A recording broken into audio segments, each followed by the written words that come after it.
अगर आप रोज 6 से 8 घंटे पढ़ रहे हैं लेकिन मार्क्स नहीं बढ़ रहे तो प्रॉब्लम शायद आपकी मेहनत में नहीं, आपके पढ़ने के तरीके में है। क्योंकि एग्जाम में सबसे ज़्यादा घंटे पढ़ने वाला व्यक्ति टॉप करे आवश्यक नहीं है। कई बार टॉप करता है वह स्टूडेंट जो जानता है हाउ टू स्टडी स्मार्ट। आज के इस वीडियो में मैं बात करूंगा 5 सीक्रेट स्टडी टिप्स के बारे में जो आपकी स्टडी को ज़्यादा इफेक्टिव बना सकती है। फर्स्ट टिप है डोंट स्टडी एवरीथिंग इक्वली। सबसे पहली गलती हर चैप्टर को बराबर टाइम देना। एग्जाम में सबसे ज़्यादा इम्पोर्टेंट क्या है? अपने सिलेबस को 3 कैटेगरीज में बांटिए, हाई प्रायोरिटी, मीडियम प्रायोरिटी और low priority. Previous year questions देखिए, कौन से टॉपिक्स बार बार पूछे गए हैं, किन चैप्टर्स का वेटेज ज़्यादा है, पहले उन्हें स्ट्रॉन्ग कीजिए। कई बार सिलेबस का एक छोटा सा इम्पोर्टेंट हिस्सा आपके रिजल्ट में बहुत बड़ा कंट्रीब्यूशन देता है। इसका मतलब बाकी सिलेबस छोड़ना नहीं है, मतलब प्रायोरिटी तय करना है। सेकेंड टिप है स्टॉप री रीडिंग, स्टार्ट रिकॉलिंग। आपने चैप्टर पढ़ा, फिर हाईलाइट किया, आपको लगा मुझे सब याद है, लेकिन बुक बंद करते ही ब्लैंक। क्यों? क्योंकि रिकॉग्निशन और रिकॉल अलग चीजें हैं। अब एक छोटा एक्सपेरिमेंट कीजिए। 20 मिनट्स पढ़ने के बाद बुक बंद कर दीजिए और खुद से पूछिए मैंने अभी क्या पढ़ा। बिना बुक देखे पॉइंट्स याद कीजिए, पेपर पर लिखिए, खुद को एक्सप्लेन कीजिए। इसे कहते हैं एक्टिव रिकॉल। मान लीजिए आपने फ्रेंच रेवोल्यूशन पढ़ा, चैप्टर दोबारा पढ़ने के बजाय बुक बंद करके पूछिए इसके कॉजेस क्या थे, मेजर इवेंट्स क्या थे, इसका इम्पैक्ट क्या हुआ। जहां आंसर नहीं आए वहीं आपकी असली वीकनेस है। थर्ड टिप है यूज दी 50-10 फोकस रूल।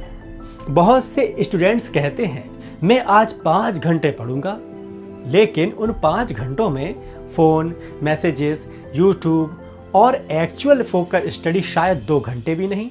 इसलिए घंटे काउंट करना बंद कीजिए, फोकस्ड सेशन काउंट कीजिए। 50 मिनट्स सिर्फ स्टडी, फ़ोन साइलेंट नहीं, अगर संभव हो तो दूसरे कमरे में। कोई इंस्टाग्राम नहीं, कोई व्हाट्सएप नहीं, और कोई बस एक शॉट देख लेता हूँ बिल्कुल नहीं। फिर 10 मिनट्स ब्रेक लीजिए, थोड़ा वॉक कीजिए, पानी पीजिए, स्ट्रेच कीजिए, फिर अगला सेशन। अगर 50 मिनट्स मुश्किल लगे तो 25-30 मिनट्स से शुरुआत कर सकते हैं। इंपॉर्टेंट रूल है जब पढ़ो तो सिर्फ पढ़ो, जब ब्रेक लो तो सच में ब्रेक लो। टिप 4 है यूज स्पेस्ड रिवीजन। मान लीजिए आपने आज एक चैप्टर बहुत अच्छे से पढ़ लिया, क्या वह 1 महीने बाद भी उतना ही याद रहेगा? शायद नहीं, क्योंकि हमारा ब्रेन इंफॉर्मेशन भूलता है। इसलिए स्मार्ट स्टूडेंट्स सिर्फ पढ़ते नहीं, रिवीजन शेड्यूल बनाते हैं। एक सिंपल पैटर्न रखिए, हर रिवीजन में पूरा चैप्टर शुरू से मत पढ़िए, पहले रिकॉल कीजिए, क्वेश्चन सॉल्व कीजिए, शॉर्ट नोट्स देखिए, वीक पॉइंट्स रिवाइज कीजिए। इसे कहते हैं स्पेस्ड रिपीटिशन। ब्रेन को एक ही दिन 5 बार इंफॉर्मेशन देने से बेहतर हो सकता है उसे अलग अलग दिनों में रिकॉल करना। टिप 5 है study like you have to teach it.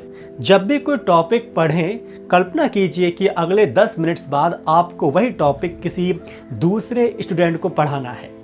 अब आपकी रीडिंग बदल जाएगी।